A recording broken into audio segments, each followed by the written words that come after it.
What is up, everybody? Welcome to Comic Book Club. I'm Alex, and we have a special episode for you talking to writer Dan Watters about Creature from the Black Lagoon. He is back. He is alive from Skybound and Image. Dan, welcome.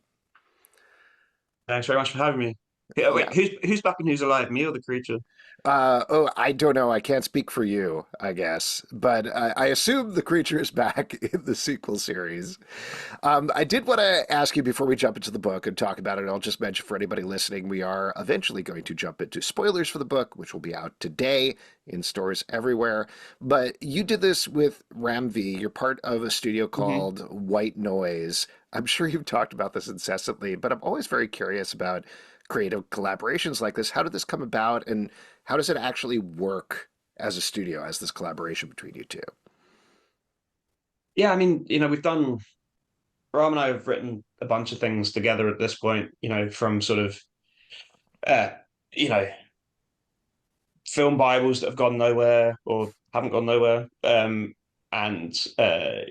we've collaborated at DC before, and we've got two image books coming out right now. The One Hand, and the Six Fingers that are connected and sort of bounce back and forth off each other. But this was a little different in that it was something that Ram had pitched to Skybound and to Universal that they loved, and then he didn't have the space to do it. Um, so the editors of Skybound knew that we were collaborating on other things. They said, "Hey, what if we brought Dan in to sort of pick up some of the slack on this?" So I came in. I was a little uh, cautious about whether I wanted to sort of co-write something in this kind of way, but Rams gave me the sort of elevator pitch, which I loved. He sort of said, we're doing Black Lagoon, but it's True Detective, and I just thought, well, that sounds so very up my street, and I knew that it's. I always enjoy collaborating with Ram. He's one of the best in the biz. And so yeah, we just kind of took it from there. I rejigged his outline, and then we'd sort of talk on each issue, which is kind of similar to what we do on the One Hand, the Six Fingers anyway. So we've been kind of having, the last year realistically, where we've been sort of having these pretty frequent chats where we'll just go through both books and where we've left them off and where it's going next. The only difference is with the One Hand Six Fingers, we both go away and write an issue, and with Black Lagoon, it's me writing the whole thing. Yeah, I mean, like you mentioned, you have very different processes. And for anybody who's reading it, by the way, Six Fingers, One Hand is awesome. These are two linked series that are telling parallel stories. You've also got Detective Comics, like you mentioned, where Ram is doing the main story, you're doing the backup story. Yeah. Given now that you've worked in this very different mode, I mean, this is jumping ahead past this book, but has that changed how you guys interact creatively going forward at all now that you have taken on his outline, that you have worked in this different capacity? I don't know. I think it'd be hard to sort of, to be honest, it would be kind of hard to distinguish or define, what we've taken from where in terms of collaborating. I think there's a lot of trust at this point because it keeps working out. Even when we sort of take individual swings, we I think we have similar instincts as to what will sort of what will bring a story into land. So there's been quite a lot of bouncing back and forth that you know the sort of call and response makes us quite excited because it keeps leading to interesting shapes of story and the interesting sort of developments. Like there's sort of stuff even in sort of detective. There's uh, stuff that I've written into the backups that's then being pulled into the main story a few issues later, which is it's very cool to see. Yeah. And now that you've done this mode, are you going to write an outline and he'll have to write the next project, just sort of as vengeance? If I've got something lined up for about 5 years down the line, knowing Rob and his schedule. Well, let's jump in and talking about the book. I mean, like you were saying, you were not the one who pitched it. He was the one who pitched it, so this is a little bit secondhand. But the creature for the Black Lagoon, Gill-Man, always feels, and maybe this is my personal feeling, but always feels very secondary to me, or maybe even fifth place to like Dracula, the Mummy, the Wolfman, Frankenstein's monster. And then you kind of scratch your brain for a minute and go, oh, yeah, also that guy is in the mix there. What is your feeling on that? Is he higher up on that list, and what draws you to the character in particular? I mean, I think the reason that that's the case is because, I mean, the film's way later than Mm-hmm. Dracula or the Wolfman, um, and it's the only one of those properties that's not based on either a book or something that's sort of very in the popular consciousness through folklore. It's something that sort of was invented from whole cloth for the movie, and so really the fact that it's in the conversation with those things is extremely impressive to begin with, because it was, it was something that started its life on the pages of that screenplay, uh, and yeah, I don't know that I think of things in terms of tears, but it was kind of the thing that prompted the story to begin with, is the fact that this isn't a character with a ton of history. It's not a character where there's been too many stories written about it. It's something that's still kind of a blank slate, and it kind of, the best stories with it treat it as a blank slate and let it be that, and let it be this sort of unknowable thing and draw the horror from there. So that was the sort of thing that was interesting and exciting about taking on the creature. Well, and like you're intimating here, for anybody who isn't familiar with the idea of the book, versus James Tynion and Martin Simmons' Dracula, which is a slightly tweaked retelling of the main story. This is a sequel. So how does that fit in there? Because there were, I believe, two other movies after the original. Does it slot between the first and the second movie? Is it like a reboot quel? How are we dealing with it? Yeah, I mean, realistically, I think we're sort of looking at the first movie as the sort of the true north, um, and telling a story that's set 30 years after that, um, in the same location, and bringing back one of the key characters, Doctor Edwin Thompson. Sorry, had a lot of interviews today, and I'm getting a little You're tongue doing tied. fine. You're doing great. Uh, Dr. Edwin Thompson, who is a character who was sort of brutalized by the creature in the original movie, and has been in the Amazon looking for it ever since. So that's kind of the stuff that is the through thread from what's come before, and most of uh, what else is to come is has fallen out of Rom's brain and my brain. Hmm.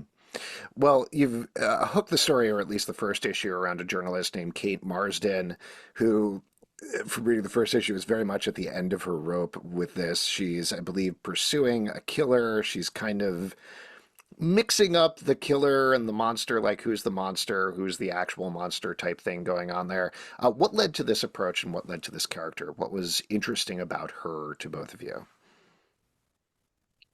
Um, I think even for myself, I mean, if you look at sort of like our work, I think a lot of like we're both very interested in characters who are quite obsessive and usually have sort of pinned their identities onto one idea and one sort of search. And I think for this story, Kate is very much that, and she's someone who's, she's experienced uh,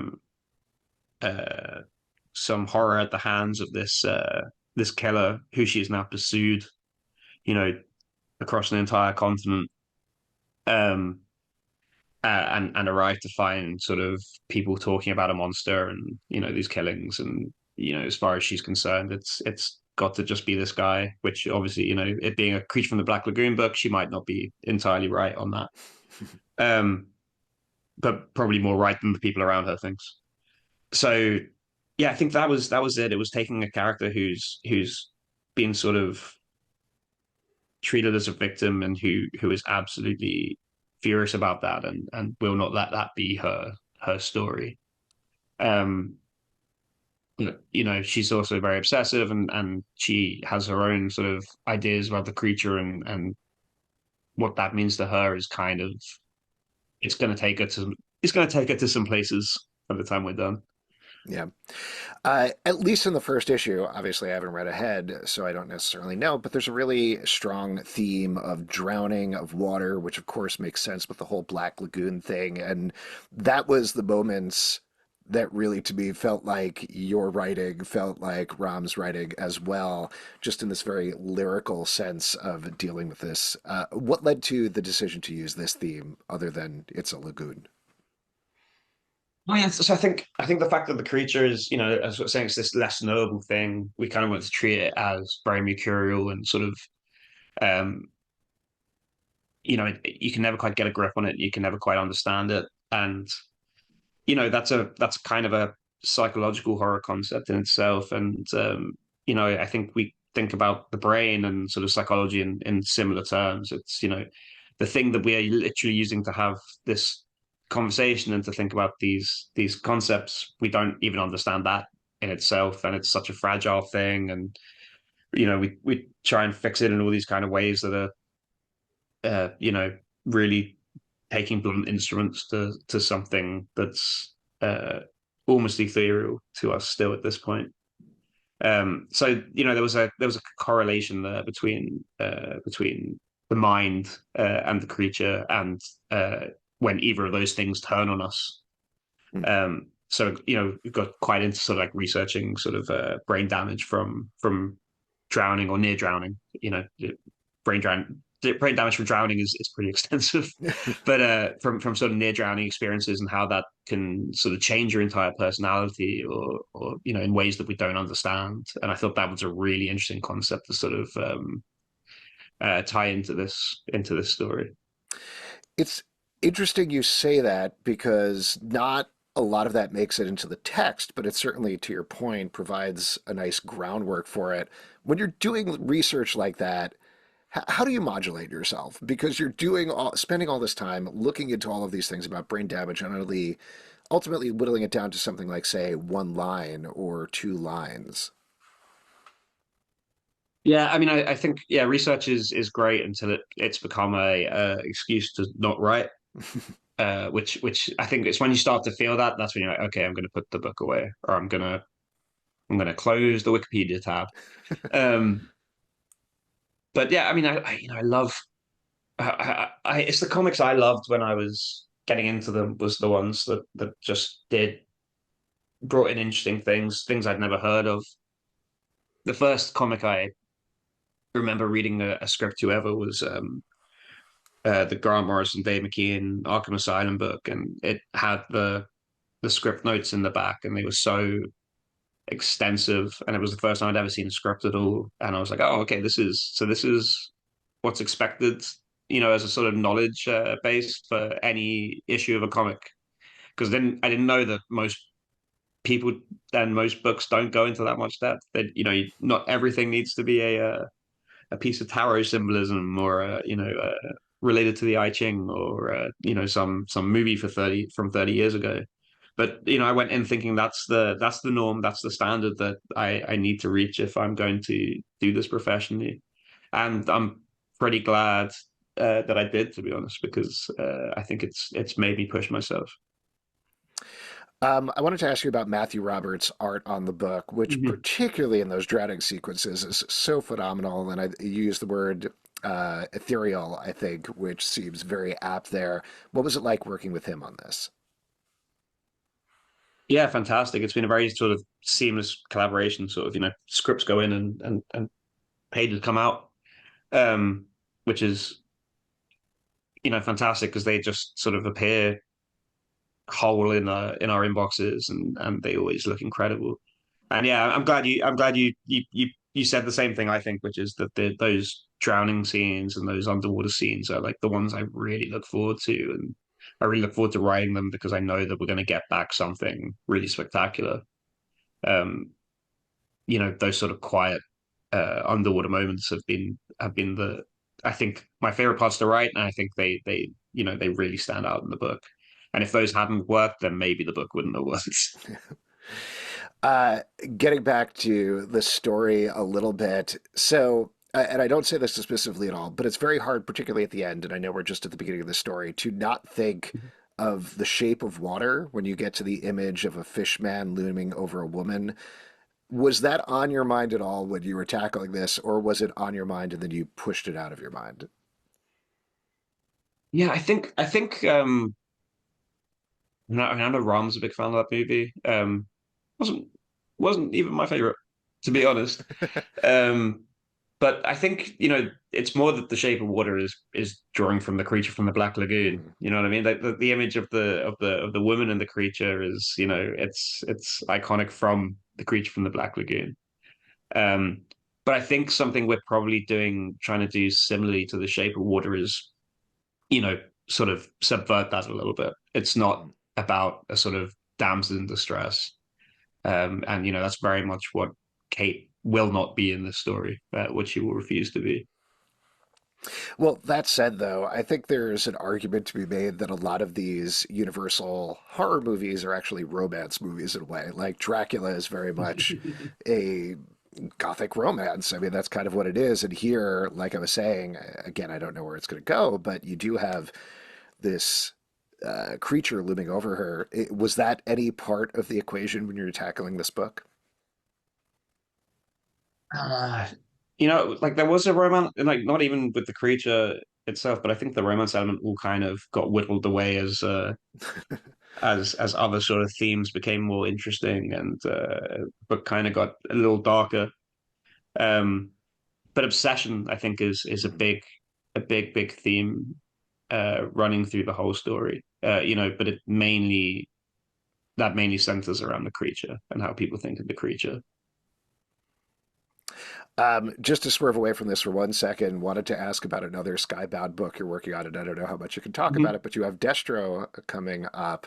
Um, Joshua Williamson, when we talked to him about it, said that Cobra Commander was a horror story, Duke was a conspiracy thriller.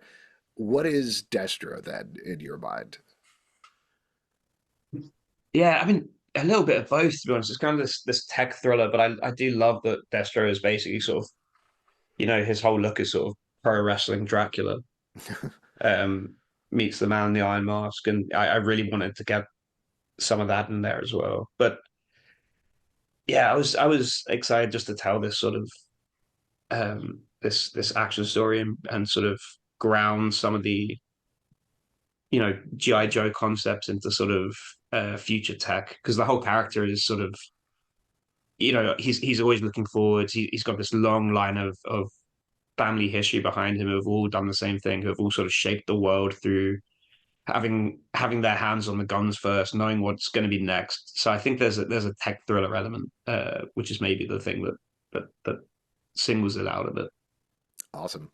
And one thing, I don't even necessarily have a question here. I just wanted to give you a shout out. The Seasons Have Teeth is one of my absolute favorite books from the past couple of years. It's phenomenal. I mean, I guess to tee something up about a question, is you've obviously covered all four seasons. Is there more to tell there, or is that a world that you feel settled with at this Yeah, I point? think that one I'm very happy to like. Okay. That was in my mind that was a novel.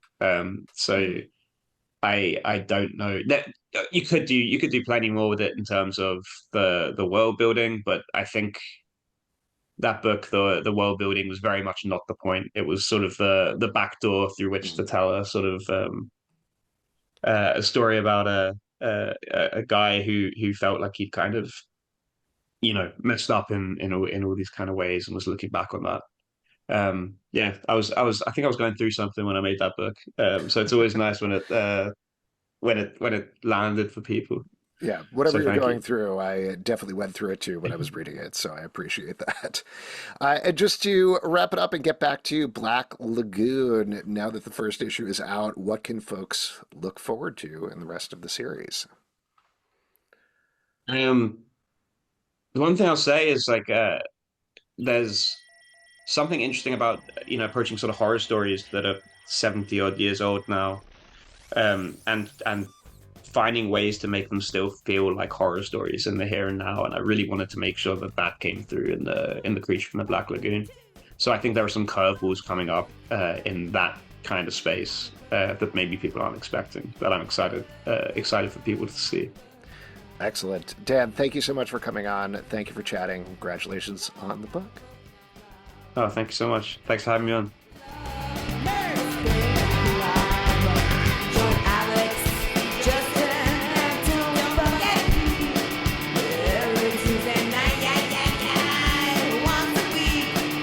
Blow your